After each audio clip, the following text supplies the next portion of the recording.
Slow and steady wins the race, ऐसा सब कोई बोलता है, बट मार्केट में हमेशा ऐसा नहीं चलता है, और ऐसे ही कुछ हो रहा है अपना डीमार्ट के साथ। तो डीमार्ट के अभी क्वार्टरली नंबर्स आए हैं, इन्होंने 18,343 करोड़ का क्वार्टर वन में किया है FY 2027 में। ठीक है, लास्ट ईयर क्या था, 15,930।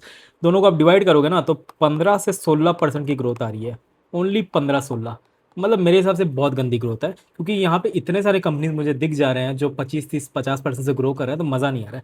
थोड़ा सा डीप डाइव करते हैं। अगर पूरे साल का प्रॉफिट एंड लॉस देखे, सेल्स ग्रोथ देखे, तो ये भी लास्ट 3 सालों से वही 15-17-18% पे ग्रोथ पे अटक गई है। पहले ये मल्टीबैगर क्यों हुआ करता था, आप देखोगे पहले 30-40% से ग्रो कर रहा था कोविड के बाद।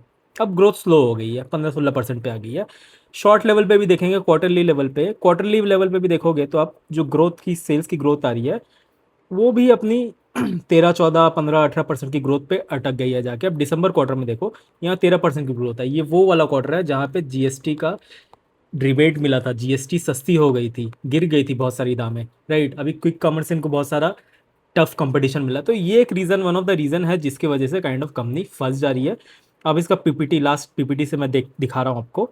इन्होंने 2024-25 में 415 स्टोर खोले थे, 2025-26 में 500 स्टोर्स खोले नहीं थे, मतलब टोटल स्टोर्स थे। तो 415 से 500 स्टोर, ये आप डिवाइड करोगे ना 500/415, तो ये भी करीब करीब 20% के ग्रोथ में आएगा, मतलब स्टोर काउंट अपनी 20% से बढ़ गई है। ठीक है, लेकिन रेवेन्यू अपना कितना बढ़ा है, रेवेन्यू अपना 15-18% के बीच में बढ़ गया। राइट, तो जस्ट थिंक अबाउट इट कि स्टोर बढ़ रही है अपनी 15-20% से, रेवेन्यू भी उसी हिसाब से है, तो पुराने स्टोर क्या पता उतना मैच्योर नहीं कर रहे हो, ग्रोथ नहीं आ रही हो सकता है क्विक कॉमर्स से टफ कंपटीशन मिल रहा हो। राइट, तो ये सारी चीज़ें हैं ना जिसकी वजह से मुझे डीमार्ट उतना मज़ा नहीं आ रहा है। डीमार्ट का पी भी जाके देखोगे ना, करीब करीब 80-90 के बीच में आ रहा है। ठीक है, पुराना पी, फॉरवर्ड पी करोगे तो डिवाइड बाय 1.15 हो जाएगा, 15% ग्रोथ करेंगे तो वही 70-80 का पी होगा। 80 का पी मतलब 80 रुपया दे रहे हो आप 1 रुपया प्रॉफिट कमाने के लिए। तो मुझे मज़ा नहीं आएगा ऐसी कंपनी में, इतनी महंगी कंपनी में, जिसमें मैं 1 रुपया कमाऊँ एंड उसमें ग्रोथ मेरे को विजिबिलिटी 15-17% के ग्रोथ पे ही अटक जाए। राइट, मेरे पास ऐसे ऑलरेडी बहुत सारी कंपनी है जिसको मैं ट्रैक करता हूँ जो 25-30-40% से ग्रो करी है। राइट,